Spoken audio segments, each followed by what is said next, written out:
तो कैसे हैं आप लोग CMA फाइनल के स्टूडेंट्स। मैं आपके साथ चल रहा हूं, आपके एग्ज़ाम तक आपका साथ दूंगा। कभी प्रैक्टिकल क्वेश्चंस के फॉर्म में, कभी MCQ के तरीके से, कभी थ्योरी टीच कर रहा हूं। और अब मैं लेके आया हूं आपके लिए केस स्टडीज़ जो आपके स्टडी मटेरियल में दे रखी हैं सबसे एंड में। और जो बिल्कुल लेटेस्ट केस स्टडीज़ हैं उनके आने के चांसेस ज़्यादा होते हैं, उनको आपके साथ डिस्कस कर रहा हूँ मैं। लेकिन एक बात मैं पहले कई बार बोल चुका हूँ, उसको एक बार रिपीट कर देता हूँ कि ये चीज़ें आपको तभी समझ में आएंगी जब आपको इनकम टैक्स आता है।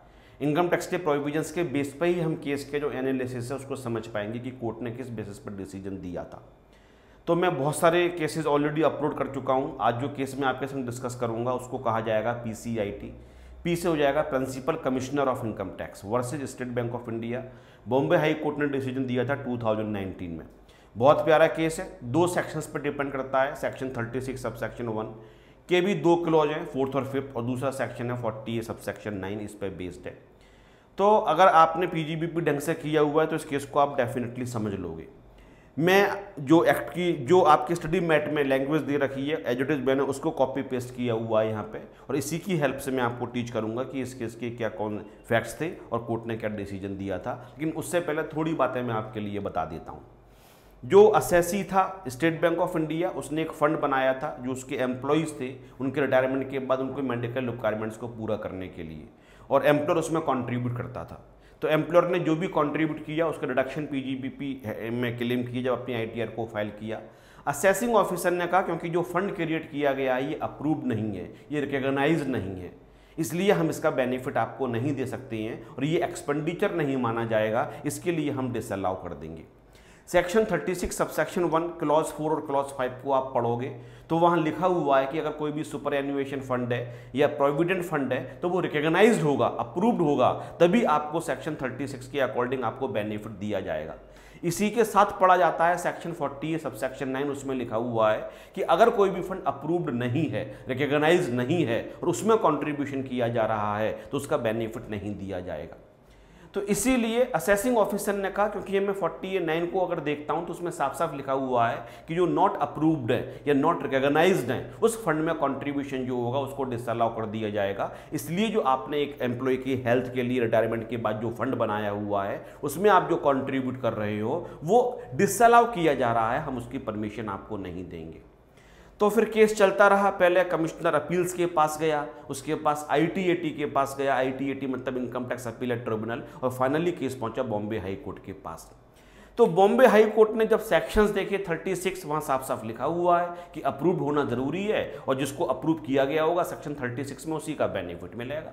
साथ में 49 को भी पढ़ा गया, उसमें भी साफ साफ लिखा हुआ है कि 36 में जो अप्रूव किए गए हैं उसके अलावा कोई अगर अनअप्रूव्ड है तो उसमें बेनिफिट नहीं दिया जाएगा। और इन 2 सेक्शंस का लिटरल अगर इंटरप्रिटेशन करते हो तो समझ में यही आएगा कि बेनिफिट नहीं मिलना चाहिए। लेकिन कोर्ट ने कहा कि हम ये जानना चाहते हैं कि जो 40A9 इंक्लूड किया गया था एक्ट के अंदर कि अगर कोई भी फंड अनअप्रूव्ड है या नॉट रिकॉग्नाइज्ड है तो हम उसका बेनिफिट नहीं देंगे कंट्रीब्यूशन का, इसका पर्पज क्या था। तो कोर्ट ने कहा हमें पर्पज बताया जाए, तो वो पर्पज मैं आपको दिखाता हूं, आपको भी कुछ बातें समझ में आएंगी। जो इनकम टैक्स एक्ट होता है जब फाइनेंस बिल आता है, पहला तो फाइनेंस बिल आता है, पार्लियामेंट से सैंक्शन मिलता है, प्रेसिडेंट के साइन होते हैं, फिर एक्ट बन जाता है। तो 1984 में इसको इंक्लूड किया गया था 49 के लिए। तो मैं फाइनेंस बिल निकालता हूं, देखो इनकम टैक्स की मैंने साइट ओपन की हुई है, बजट एंड बिल्स को मैंने क्लिक किया, फाइनेंस बिल को मैंने किया तो फाइनेंस बिल्स का ऑप्शन यहाँ पे आ गया, और फाइनेंस बिल में भी मैंने 1984 का सेलेक्ट किया। 1984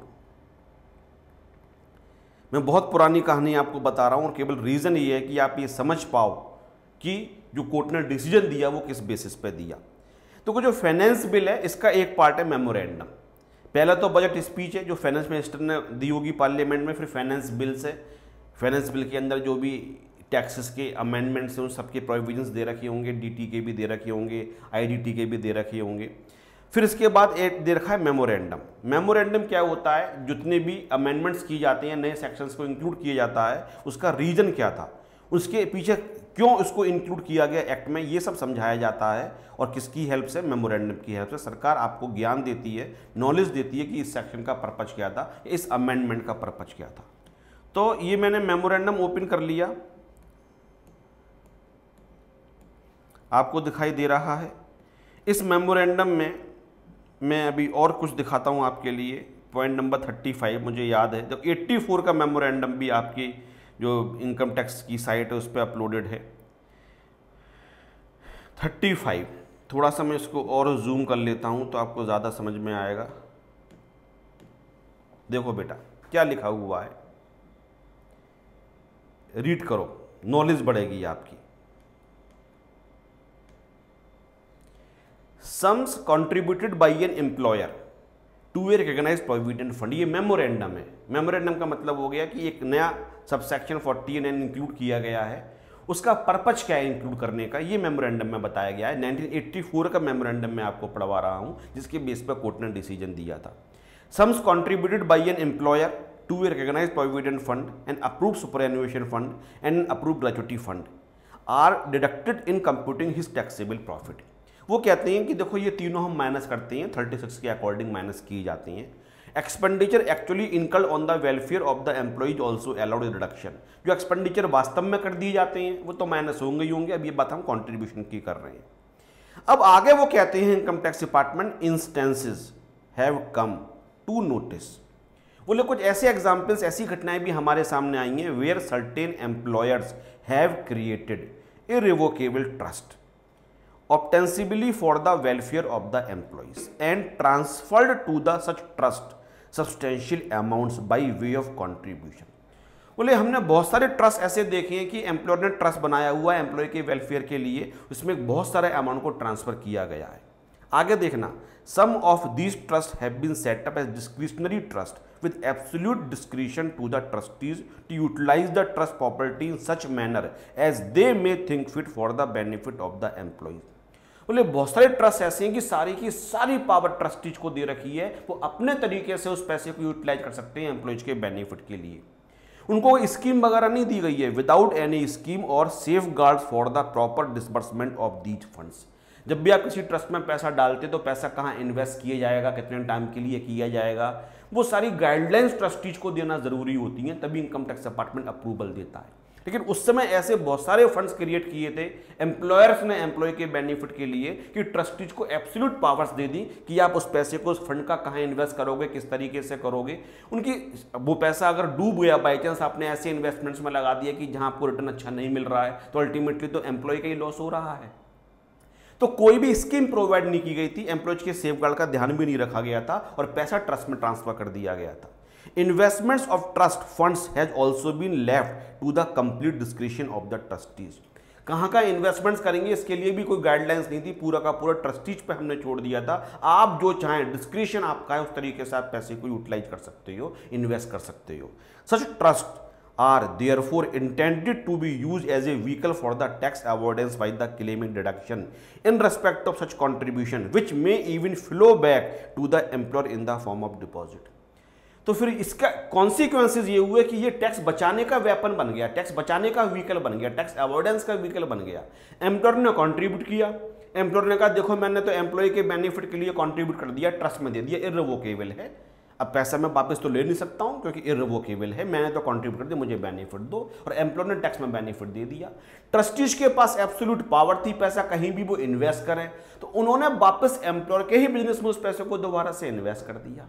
तो अल्टीमेटली पैसा कहां वापस आ गया, एम्प्लॉयर के पास ही वापस आ गया इन्वेस्टमेंट्स की फॉर्म में।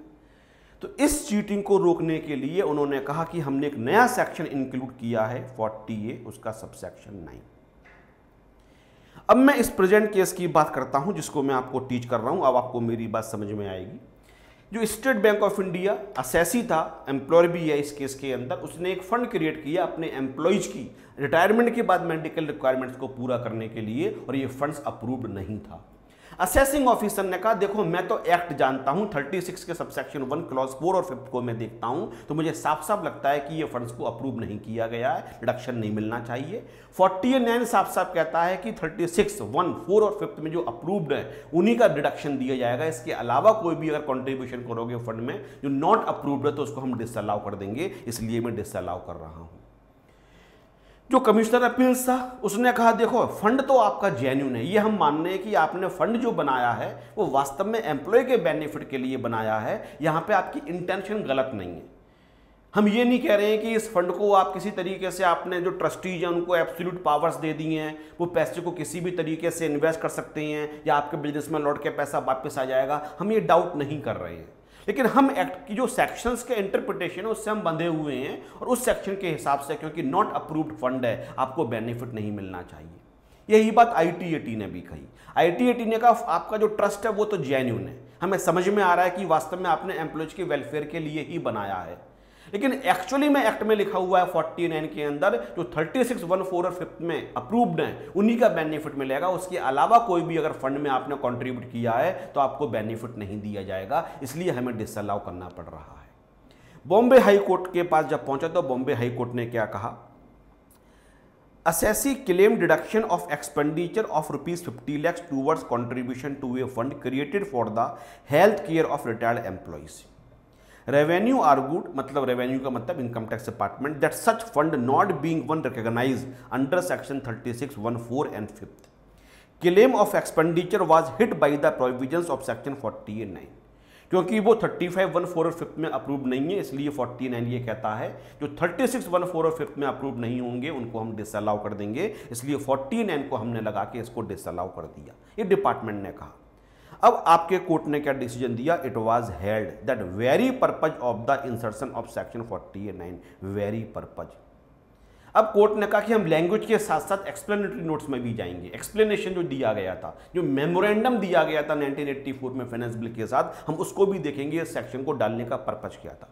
कोर्ट ने बातें यहां से शुरू करी, it was held the very purpose of the insertion of section 49 was to restrict the claim of expenditure by the employers towards contribution to funds, trust, association of persons which was wholly discretionary and did not impose any restrictions or conditions for expending such funds which had possibility of misdirecting or misuse of such funds after the employer claimed the benefit of deduction thereof. इस line का ये मतलब हुआ, court ये कह रहा है कि 49 इसलिए बनाया गया था, उसका पर्पज ये था कि एम्प्लॉयर जब कंट्रीब्यूट करता है और टैक्स में बेनिफिट ले लेता है कि हमने कंट्रीब्यूट किया, उसके बाद उस पैसे का कहीं मिसयूज तो नहीं हो रहा है, ट्रस्टीज के पास डिस्क्रिशनरी पावर्स तो नहीं है, वो किसी तरीके से कहीं गलत इन्वेस्टमेंट्स में तो पैसा नहीं लगा रहे हैं। इस सबको रोकने के लिए, लिमिटेशंस लगाने के लिए, रेस्ट्रिक्शंस लगाने के लिए 49 को इंट्रोड्यूस किया गया था। 49 का पर्पज क्या था कि जो एम्प्लॉयर्स गलती करते थे, जो ऐसे ट्रस्ट बनाते थे जहां ट्रस्टीज को बहुत ज़्यादा पावर्स दे दी गई थी, किसी भी तरीके की लिमिटेशंस नहीं लगाई गई थी, रेस्ट्रिक्शंस लगाई गई थी, वो पैसे का किसी भी तरीके से यूज कर सकते थे, एम्प्लॉयज के राइट्स को सेफगार्ड नहीं किया जा रहा था। इस तरीके के फंड्स के कंट्रीब्यूशंस को रोकने के लिए 49 को इंट्रोड्यूस किया गया था। In plain terms, this provision was not meant to hit genuine expenditure by an employer for the welfare and benefit of the employees. बस ये पंच लाइन है। बोले पर्पज 49 का ये नहीं है कि हम अनअप्रूव्ड का नहीं रोकेंगे, डिडक्शन नहीं देंगे। पर्पज ये था कि जेन्युइनिटी चेक की जाए कि ये फंड जेन्युइन है या जेन्युइन नहीं है और जेन्युइन को अप्रूव कर दिया जाए। इस केस में फंड जेन्युइन है, ये कमिश्नर अपील्स भी कह रहा है और ITAT भी कह रहा है। बस ये प्रॉब्लम है कि ये अप्रूव्ड नहीं है 36, 104 है 5th के अंदर, हालांकि ये बात दोनों लोग मान रहे हैं कि ये जेन्युइन है। तो कोर्ट ने जो कहा उसको दोबारा मैं हाईलाइट कर रहा हूं, in plain terms the provisions was not meant to hit genuine expenditure by an employer. इस 49 का पर्पज ये नहीं था कि अगर वास्तव में सही फंड में दिया गया है उसको भी डिसअलाउ कर दिया जाए। इसलिए कोर्ट ने फाइनली कहा 10 assessee was entitled for deduction, assessee को डिडक्शन मिलना चाहिए। तो अगर कोई फंड अप्रूव्ड नहीं भी है, नॉट रिकॉग्नाइज है, 49 कहता है कि अगर एम्प्लॉयर ने कंट्रीब्यूट किया अनअप्रूव्ड के अंदर या नॉट रिकॉग्नाइज के अंदर हम डिसअलाउ कर देंगे। लेकिन अब ये डिसीजन आने के बाद बॉम्बे हाई कोर्ट ने डिसीजन दिया कि हम ये देखेंगे जो कंट्रीब्यूशन दिया गया है, जो फंड क्रिएट किया गया था, जो ट्रस्ट बनाया गया था, वो जेन्युइन है या जेन्युइन नहीं है। अगर ट्रस्ट जेन्युइन है, जो फंड क्रिएट किया गया है उसका पर्पज जेन्युइन है और प्रॉपर तरीके से एम्प्लॉयज के वेलफेयर के लिए पैसे को इन्वेस्ट किया जा रहा है, तो फिर एम्प्लॉयर ने जो भी कंट्रीब्यूशन दिया होगा उसका बेनिफिट उसके लिए अलाउ कर दिया जाएगा। तो अगर केवल आप पढ़ते तो शायद आपको समझ में नहीं आता। जो यहाँ पे वेरी पर्पज लिखा हुआ है, ये कोर्ट ने वेरी पर्पज क्यों लिखा है, मैं ये समझाने की कोशिश कर रहा था। जो मेमोरेंडम था, जो फाइनेंस बिल के साथ आया था, उसमें लिखा हुआ है कि पर्पज 49 का क्या है। उस पर्पज पे एम्फेसिस करते हुए कोर्ट ने फिर एसएससी के लिए बेनिफिट अलाउ कर दिया। तो जरूरी नहीं है एक्ट की लैंग्वेज के बेस पे डिसीजन दिया जाए, हमें उसके पीछे भी जाना पड़ता है कि लॉ मेकर्स की इंटेंशन क्या थी, और इंटेंशन हमें कहाँ से पता चलती है, जो साथ में मेमोरेंडम दिया होता है। जब आप अपना कोर्स कंप्लीट कर लो तो मुझसे मिलना, मैं आपको एक्ट पढ़ना सिखाऊंगा कि एक्ट को किस तरीके से पढ़ना चाहिए। इतने सारे नोटिफिकेशंस होते हैं, इतने सारे सर्कुलर्स होते हैं, फाइनेंस बिल होता है, उसके अंदर क्लॉजेस दे रखे होते हैं, मेमोरेंडम दे रखा होता है उसके अंदर। इन सबको पढ़ने के बाद आप बहुत अच्छे तरीके से किसी भी सेक्शन का इंटरप्रिटेशन कर पाओगे। मुझसे मिलने का मतलब है कि मुझे ईमेल करो, तरीका मैं बताऊंगा आपके लिए। कभी दिल्ली आते हो तो मुझे आप ईमेल करो, मैं दिल्ली में रहता हूँ, मेरा ईमेल हर किसी को पता है, imsb003@gmail.com। मैं आपसे मिलूंगा भी, मिलने में मुझे किसी से भी कोई हर्ज नहीं है। लेकिन अगर आप टैक्स में वास्तव में अपना इंटरेस्ट क्रिएट करना चाहते हो तो I am always there for you. Have a nice day. Thank you very